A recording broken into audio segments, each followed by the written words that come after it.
So first question I have for you is, why did you become a funeral director? Why did you choose this job?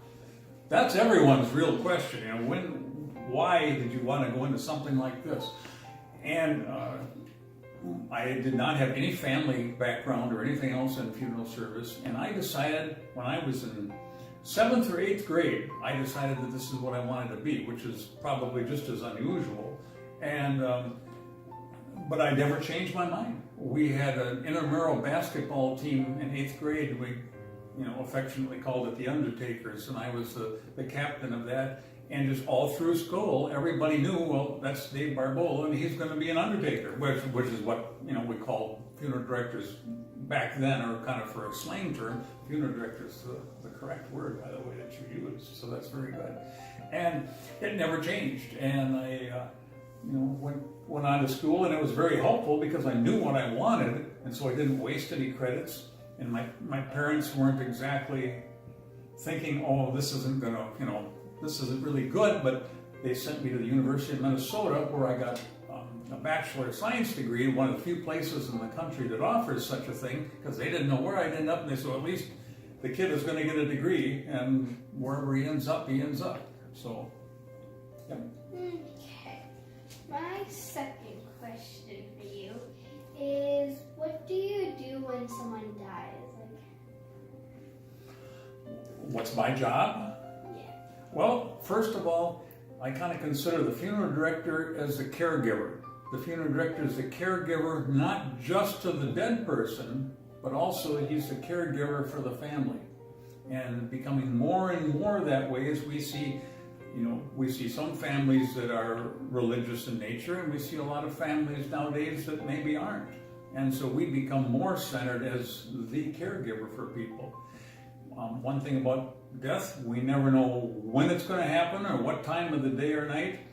Somebody might die, let's just say, at our local hospital at 2:30 in the morning. And at 2:30 in the morning, they call the funeral director and come up to the hospital because so-and-so died and their family is here. So one of our first things is, obviously, to answer questions, give comfort to family, and we're kind of the steady block for them to lean on and ask questions. We're the resource center for people. And then also we're the caregiver for the person that's died. And I'll explain to the family that we're going to take, maybe it's your grandmother. We're going to take your grandmother into our care now, take her back to the funeral home, and then we set up a time to get together with them, to what we call making arrangements, where we have to get information and that stuff. But that's probably the first part that we do with a person that's died. We'll care for the body in whatever way it's going to be. If people are going to have cremation, or if they're going to have burial or entombment, or whatever their plans are, and we'll deal with that appropriately and let them decide that. So, how do you deal with different cultures and religions? How do you treat them? Well, that's why you go to school, for one thing, and that you learn about that. And I think in the years now, I've been a funeral director for 40 years, and one thing we've really seen is all of the cultures change. That's part of what a funeral has become. It's become more of a celebration of life, and people celebrate it in their own ways. And sometimes now, instead of doing it in 3 days, they'll schedule a funeral out several weeks, or even we'll do a cremation, and we've got some people who are going to have a funeral on Mother's Day weekend, and they're having a picnic and whatever outside. It's not even really involving us too much, but that's how much they're planning things out. So lots of different things. So, do you consider your job sad, or do you consider it I consider it very rewarding. You're helping people at their absolute worst times in life. And we're kind of starting with them down here and finding out where are you at and stuff, and taking them to where they got to be, and helping them through a very difficult time. And sometimes funerals are very sad. And one thing with being in a small community is I know so many of the people that I'm helping and dealing with. Sometimes that's an advantage because we do know certain things about the people, or we can put in something already. Let's just take this 99-year-old guy. He used to work in the bank, and I said, boy, when he worked in the bank, there were 7 people that worked at the bank, and that was all. They didn't have any computers or anything else, and 7 people did the job. The bank is still there today, but they've got 48 employees, and just a whole difference, in the way things are done. But there's just something that, to help people through, those difficult kind of times. So, yeah. Okay, so have you ever taken care of like a child? Yes, I have, and those are by far the most difficult things, most difficult times, absolutely. And because they're usually because of a tragedy. It's because of an accident or some type of a disease or something that's plain everyday not supposed to happen. If I never have another funeral for a child, it'll be too soon. And I think any funeral director will probably tell you that's when it's tough on everybody. It's tough on us, and as a caregiver, we do our best with it, but I think we all take a long walk and breathe a sigh of relief when those kind of situations are done with. Yep. Okay. So, do you have more of a daily routine or something, or not really? Yeah, we have a daily routine, and it's subject to change.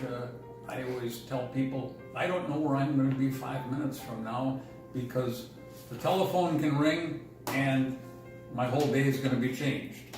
And I kind of laugh and I say, if you don't think God's got a sense of humor, just try telling him what you're going to do tomorrow or something, and he'll say, it isn't going to happen here, buddy. You're going to be called, or you're going to be doing something else. Different, and that varies on funeral homes. There are some funeral homes that are staffed with a number of people, and where people have certain work days and certain work hours, and they know whether they're going to be on or off, just like any other job. In a small town, it's a little bit different because, I'm it. I've got Lisa who does the office work. I've now got a licensed apprentice, which has helped me out a lot, but they still need, a licensed funeral director. And for this establishment, I am the licensed funeral director. When I want to get away, I have some friends that I can call on to help out and everything, but I'm still the guy. I try to get a routine and get into the office at a certain time every day, and we usually hold office hours here, Monday through Friday. Let's just kind of say 9 till 4 o'clock. There's a lot of nights I don't get out of here till 7, 8 o'clock, and there's a lot of 14, 16-hour days. We work a lot on, you never know when somebody's going to die. I might go home at 7, 8 o'clock, and the phone might ring, and I might be back in here by midnight again. And it's a very unpredictable life sometimes. And sometimes we'll have a week or two where no one dies right during that time. And people might say, well, what do you do then? Well, there's usually a bunch of office stuff to do, and we take and get caught up then, or maybe the lawn needs some work, or we need something painted, or there's always something to do. The funeral home actually is a very busy place. Mm-hmm. So then what do you do to comfort the family? What do you usually do when that happens? I think one of our jobs is probably to tell and assure people we've got you covered. We've got everything taken care of. When we do our arrangements, and we'll sit right at this table right here, this is where I'll probably meet families for the first time, sitting right around the table here, offer them, I'll offer them a cup of coffee like I offered you a bottle of water or a soda, and we'll sit here and I'll go through my list of all the things that need to be done and kind of ask them questions, and after doing that, just show them that we're going to take care of this. You don't have to worry about calling an organist or calling a pastor or calling the cemetery or taking care of getting things in the newspaper, we'll get it all done for you. And that's probably one of the things for them to say, oh, thank heavens we don't have that to worry about. A lot of people nowadays take and arrange all or at least part of their funeral in advance, which really helps their family out because it tells them what somebody wanted. And all three of us here are now licensed agents for pre-arrangements, which is just getting to be a big part of funeral service today. When I started out, once in a while somebody came in and wanted to pre-arrange a funeral, and you looked at them like there was something wrong with them, or think, goodness, what are you going to do? Go out and do yourself in, or what? You have a premonition of death, or why?